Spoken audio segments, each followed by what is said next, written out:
ladies and gentlemen, so today we're going to be working on operations with radical expressions.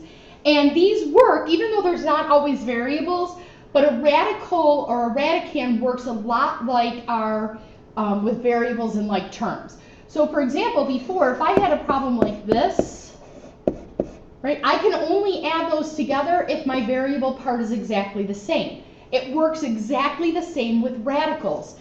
I could only add these if the radical part is exactly the same. If it's not the same, then I can look to see, well, can I use my rules from before of simplifying it to get it to be the same. So when I look over here for adding and subtracting, the first thing I'm going to check for is my radicand, which I think is a silly sounding word, but is what's underneath the radical sign the same? It is, so then I'm going to add the numbers out front. So 2 plus 4, so I would have 6 radical 5.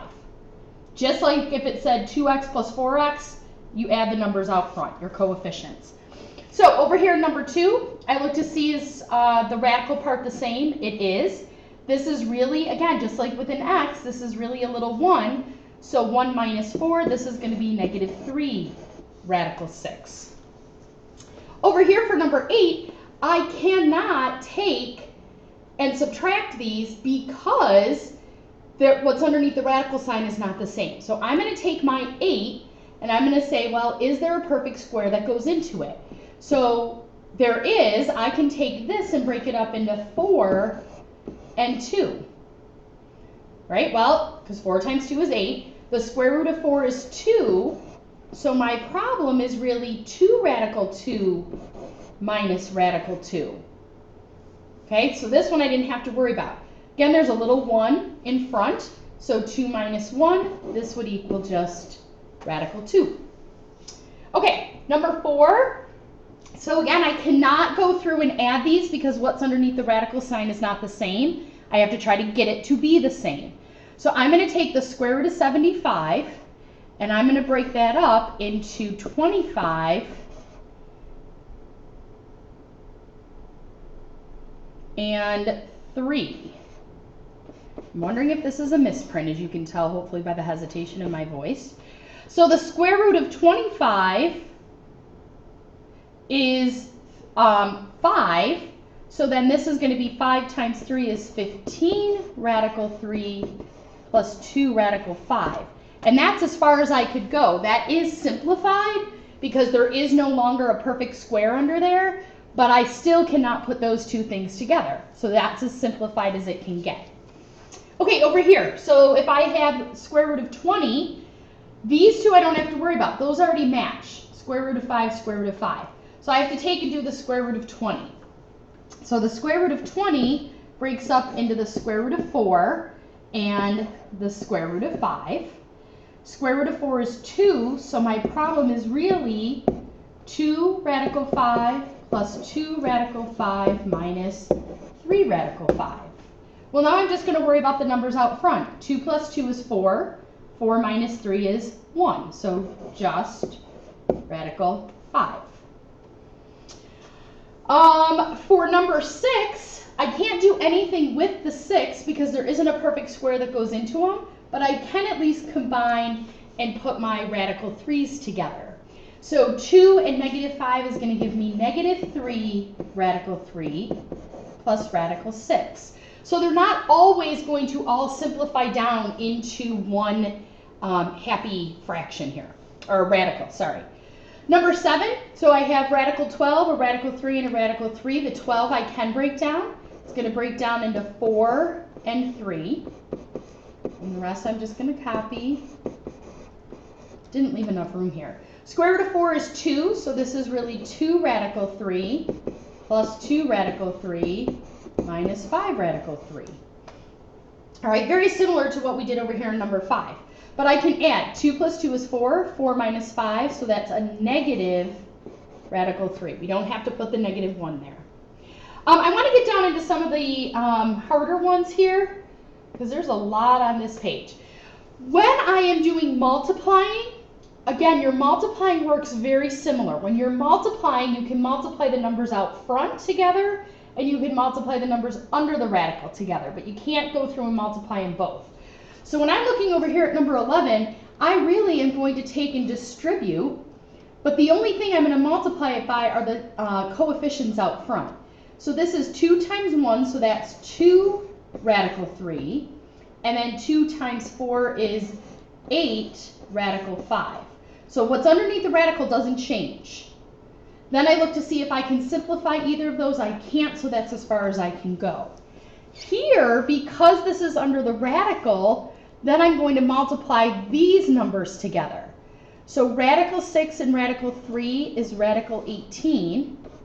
The 2 stays, and then this is radical 6 times radical 6 is radical 36. And now I'm going to look to see, well, is there anything more that I can do with those? I can take 18 and break it apart into 9 and 2. The square root of 36 is actually 6, so that's a whole number. So square root of 9 is 3, and I keep the radical 2, minus 2 times 6 is 12. And that's as far as I can go with that one. Let's try another one here like that. So I'm going to multiply these.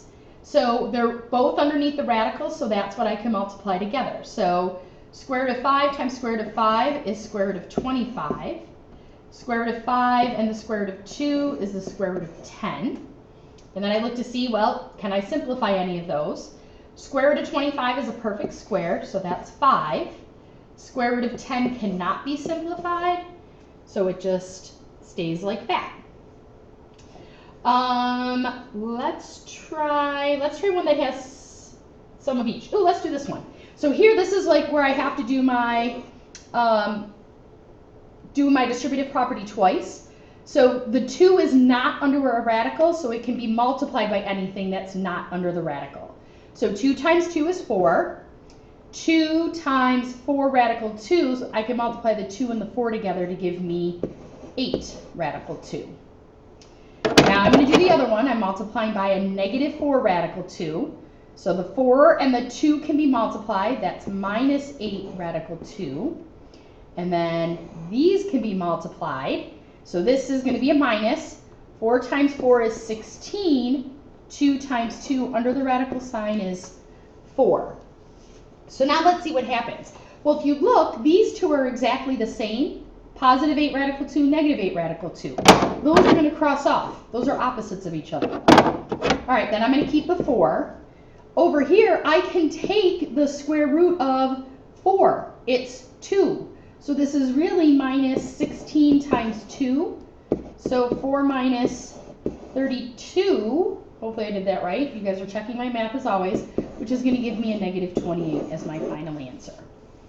All right, I'm not going to continue doing all of these. We will go through and do some of them together in class, but I would like you to try, I want you to try number 8 and number 14, all right? And then pause the video and come back and check those, and then we'll work on some of them during class. So right now you're pausing, trying 8 and 14, and then checking your answers.